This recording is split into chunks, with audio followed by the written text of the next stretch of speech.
नमस्कार सभी साथियों को स्वागत करता हूं सभी का इस यूट्यूब चैनल पर जिसका नाम है स्टडी विद पीएन लोधा। साथियों, रीट एग्ज़ाम 2022 के लिए शिक्षण विधियों का पेपर नंबर 57 आपके लिए लेकर आया हूं, जिसमें बहुत ही शानदार 25 प्रश्न आपको देखने को मिलेंगे और यहां पर आपका जो टारगेट रहेगा वो 20 प्रश्नों को सही करने का रहने वाला है। तो देखिए, 100 टेस्टों की सीरीज है जिसमें से पेपर नंबर 57 आज हम कर लेंगे। तो इस पेपर के बाद में अभी आपके साथियों 43 टेस्ट आना और बाकी है। तो चलिए वीडियो को शुरू करते हैं। पहला प्रश्न देखेंगे आपके प्रश्न संख्या 1।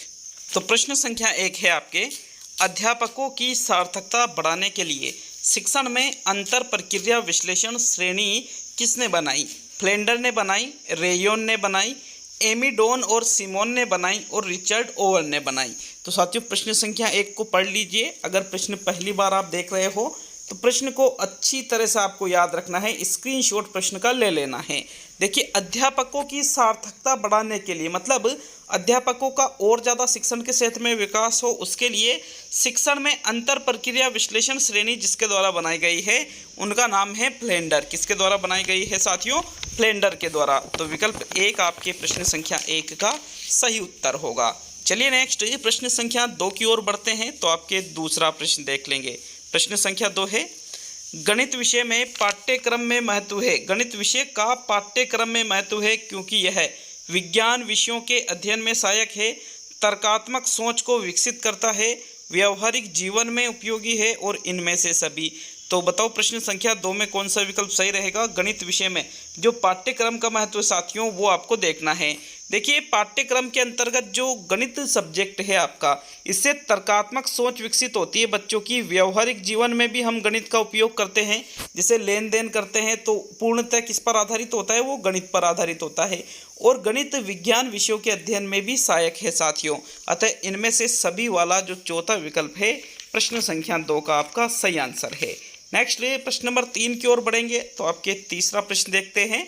प्रश्न संख्या 3 है, एक अच्छे व्याख्यान में आवश्यक है विचारों की स्पष्टता, नाटकीय प्रस्तुति, बिना रुके बोलना और नरम आवाज में बोलना। तो बताओ प्रश्न संख्या 3 में आपके कौन सा विकल्प सही है? अच्छे व्याख्यान में इनमें से क्या आवश्यक है? साथियों, यहाँ पर देखिए, बिना रुके बोलना मतलब बोलते जाना, तो रुक के भी बीच में जैसे विराम चिन्हों का ध्यान रखते हुए रुकना भी पड़ता है, तो ये आपका आंसर नहीं है। ना ही नाटकीय प्रस्तुति आवश्यक है, क्योंकि व्याख्यान में हर बार नाटकीय प्रस्तुति हो ये भी कोई ज़रूरी नहीं है। तो चौथा विकल्प या पहला विकल्प साथियों, यहाँ पर कौन सा विकल्प आपका प्रश्न संख्या 3 में सही उत्तर है? तो प्रश्न संख्या 3 का जो सही उत्तर है, एक अच्छे व्याख्यान में किसको आवश्यक माना जाता है साथियों? विचारों की स्पष्टता, कि जो भी हम व्याख्यान में जो भी चीज़ें हम बता रहे हैं बच्चों को, वो उसमें जो हमारे विचार है, जो हमारे शब्द है, वो पूर्णतः कैसे होना चाहिए? स्पष्ट होने चाहिए। मतलब जो सामने वाला जो श्रोता है वो उस चीज़ को एक बार में ही समझ लेना चाहिए। अतः विकल्प नंबर 1 आपके प्रश्न संख्या 3 का सही उत्तर होगा। नेक्स्ट प्रश्न संख्या 4 की ओर बढ़ेंगे। तो आपके चौथा प्रश्न है, खेल विधि के जन्मदाता है फ्रोबेल है, डाल्टन है, मोंटेसरी है या सिगमंड फ्रायड है? तो इनमें से खेल विधि के जन्मदाता किसको माना जाता है या खेल विधि का जो जनक है वो कौन है साथियों? तो देखो, यहाँ पर 2 चीज़ें होती है साथियों। अगर विकल्प में हेनरी कोल्डवेल कुक रहता, हेनरी कोल्डवेल कुक, तो आप उसको सही करते, लेकिन हेनरी कोल्डवेल कुक विकल्प में नहीं दे रखा है, तो फिर हम किसको सही करेंगे? फ्रोबेल को। क्यों? क्योंकि फ्रोबेल के द्वारा जो इनकी शिक्षण विधि दी गई थी साथियों, किंडरगार्टन विधि। कौन सी विधि दी थी इन्होंने? किंडरगार्टन विधि इन्होंने दी थी। अब इस शिक्षण विधि में फ्रोबेल ने क्या किया था साथियों? खेल का प्रयोग किया था। अतः विकल्प नंबर 1 आपके प्रश्न संख्या 4 का सही उत्तर होगा। चलिए नेक्स्ट प्रश्न संख्या 5 की ओर बढ़ेंगे। तो आपके 5वां प्रश्न है, निम्नलिखित में से कौन सा तत्व MLL की नहीं है? अधिक निपुणता, लघु पद, व्यक्तिगत विभिन्नताएं और सतत एवं व्यापक मूल्यांकन। तो बताओ प्रश्न नंबर 5 में कौन सा विकल्प सही है? MLL की जो विशेषता नहीं है साथियों वो आपको बताना है। मिनिमम लर्निंग लेवल साथियों, इसकी जो विशेषता नहीं है या इसका जो तत्व नहीं है, अधिगम निपुणता भी है, व्यक्तिगत विभिन्नताएं भी है और सतत एवं व्यापक मूल्यांकन भी है, लेकिन लघु पद MLL की विशेषता नहीं है। विकल्प 2 आपके प्रश्न संख्या 5 का सही उत्तर है। चलिए नेक्स्ट प्रश्न संख्या 6 की ओर बढ़ेंगे तो आपके 6ठा प्रश्न। अच्छा, एक चीज है, ये जो लघु पद यहाँ दे रखा है ना, ये लघु पद की किसकी विशेषता है? ये अभिकर्मित अनुदेशन की विशेषता है। किसकी है? अभिकर्मित अनुदेशन की विशेषता है लघु पद। नेक्स्ट प्रश्न नंबर 6 की ओर बढ़ते हैं तो 6ठा प्रश्न है, छात्रों को गृह कार्य देना चाहिए क्योंकि छात्र घर पर स्वतंत्र न रह सके, इसलिए गृह कार्य देना चाहिए। छात्रों के सामाजिक विकास के लिए देना चाहिए। छात्रों ने पाठ को कितना समझा है ये जानने के लिए देना चाहिए, और लेखन कौशल के विकास के लिए गृह कार्य देना चाहिए। तो प्रश्न संख्या 6 में देखिएगा, यहाँ पर हम जो बच्चों को गृह कार्य होमवर्क जो देते हैं साथियों, क्या इसलिए दिया जाता है कि बच्चे घर पर स्वतंत्र न रह सके इसलिए होमवर्क दिया जाता है? ये पूर्णतः गलत है। सामाजिक विकास के लिए ये भी आपका आंसर हो सकता है। आगे बढ़ते हैं। छात्र ने पाठ को कितना समझा है ये जानने के लिए और लेखन कौशल के विकास के लिए। तो 6ठे प्रश्न में राइट आंसर बताइए, कौन सा विकल्प आपका सही है? साथियों, सामाजिक विकास के लिए नहीं, बल्कि छात्रों ने पाठ को कितना समझा है ये जानने के लिए हमें होमवर्क बच्चों को देना चाहिए। थर्ड विकल्प आपके प्रश्न नंबर 6 में सही है। नेक्स्ट प्रश्न नंबर 7 की ओर बढ़ते हैं। ये विकल्प के आधार पर आंसर बताया गया है, ठीक है। नेक्स्ट इज 7वां प्रश्न। तो प्रश्न नंबर 7 है आपके प्रकरण है आपके स्वास्थ्य, मतलब टॉपिक जो बच्चों को हम पढ़ाते हैं वो क्या है? स्वास्थ्य टॉपिक पर आप बच्चों को पढ़ा रहे हो। पर पाठ योजना तैयार करते समय आपके द्वारा लिया गया प्रथम चरण क्या होगा? मतलब आप एक पाठ योजना का निर्माण कर रहे हो और आपका टॉपिक क्या है साथियों? स्वास्थ्य आपका टॉपिक है। तो शिक्षण सामग्री का चयन सबसे पहले करोगे, प्रथम चरण पूछ रहा है। उद्देश्यों का निर्धारण सबसे पहले करोगे, प्रकरण को कई बार पढ़ोगे और प्रस्तावना प्रश्न करेंगे। तो साथियों 7वें प्रश्न में जो आपके सही उत्तर होगा वो है विकल्प नंबर 2। उद्देश्यों का निर्धारण सबसे पहले किया जाता है। चाहे कोई सा भी प्रकरण आपका हो, कोई सा भी टॉपिक आपका हो, सबसे पहले क्या किया जाता है? उद्देश्यों का निर्धारण, कि जो हम ये चीज़ पढ़ा रहे हैं बच्चों को, आखिर इसका उद्देश्य क्या है, किस उद्देश्य की ये पूर्ति करेगा साथियों, ये सबसे पहले किया जाता है। अतः 7वें प्रश्न में आपके दूसरा ही विकल्प सही है। नेक्स्ट प्रश्न नंबर 8 की ओर बढ़ेंगे तो आपके 8वां प्रश्न, शिक्षण कौशलों के विकास एवं सुधार की प्रविधि है। अनुकरणीय प्रशिक्षण, सूक्ष्म शिक्षण, प्रशिक्षण समूह और अंतः क्रिया विश्लेषण।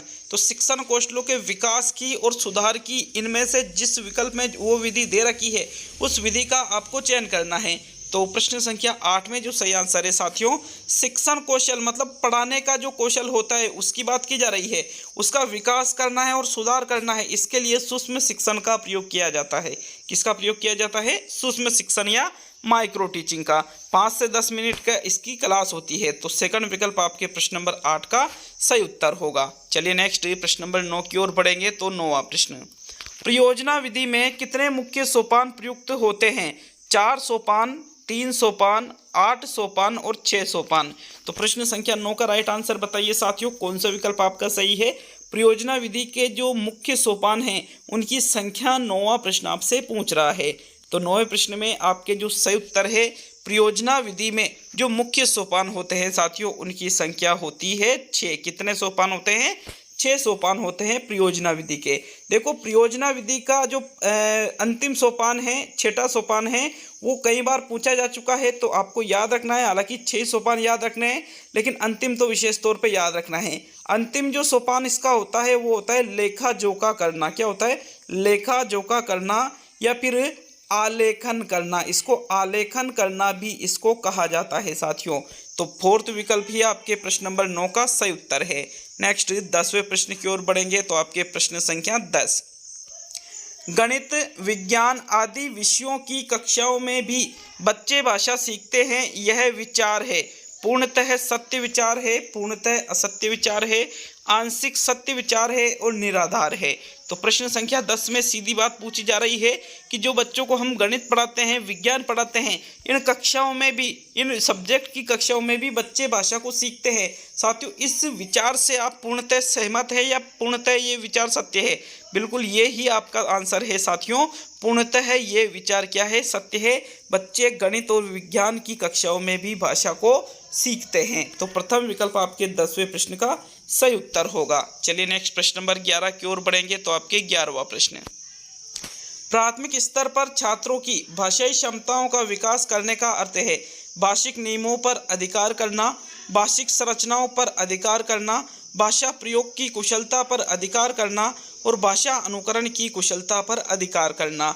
तो प्रश्न संख्या 11 का राइट आंसर बताओ। तो देखो प्रश्न संख्या 11 में आपके जो सही उत्तर होगा, एक बार आप प्रश्न को अच्छी तरह से पढ़ लीजिए।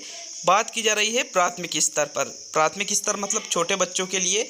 तो साथियों भाषिक नियम ज़्यादा इंपॉर्टेंट नहीं होते प्राथमिक स्तर पर, और ना ही भाषिक संरचनाएं, बल्कि भाषा प्रयोग की कुशलता पर अधिकार करना प्राथमिक स्तर पर छात्रों की भाषाई क्षमताओं का विकास करने का सही अर्थ प्रकट करता है। अतः तीसरा विकल्प आपके प्रश्न संख्या 11 का सही उत्तर होगा।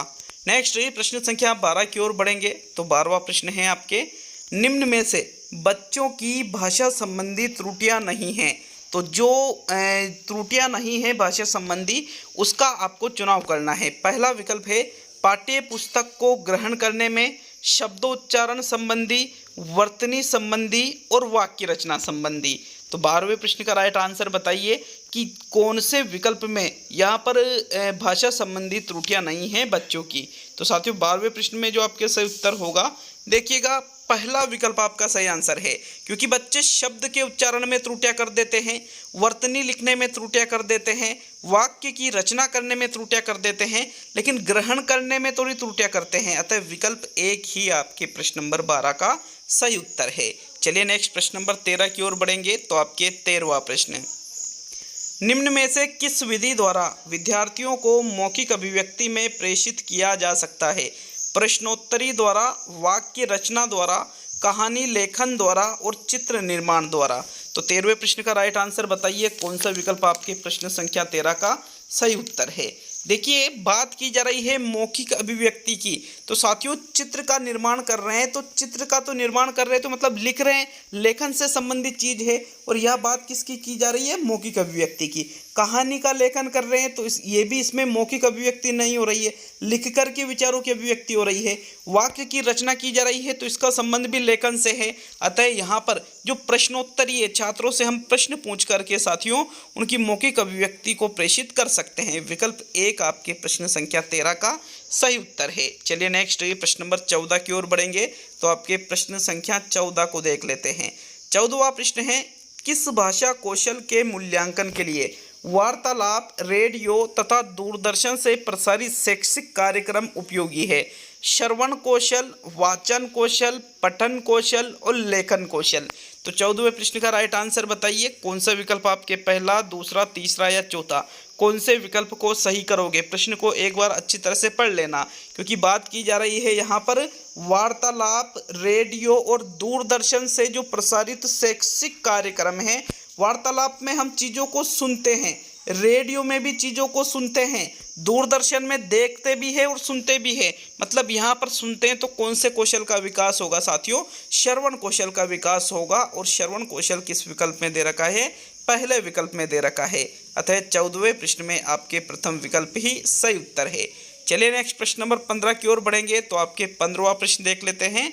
श्रुतलेख से किन कौशलों का क्रम से विकास होता है?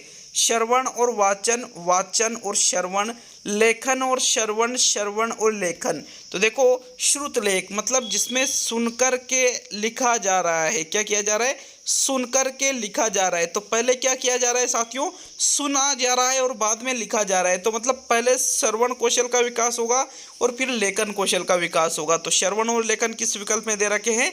चौथे विकल्प में दे रखे हैं। अतः प्रश्न संख्या 15 में आपके चौथा विकल्प सही है। देखिए अगर आपको किसी प्रश्न में लगता है कि त्रुटि हो रही है तो बिल्कुल कमेंट बॉक्स ओपन है, आप अपने विचार कमेंट बॉक्स में कमेंट कर सकते हो। नेक्स्ट 16वां प्रश्न देखेंगे। तो आपके प्रश्न संख्या 16, रिक्त स्थान की पूर्ति से संबंधित प्रश्न है।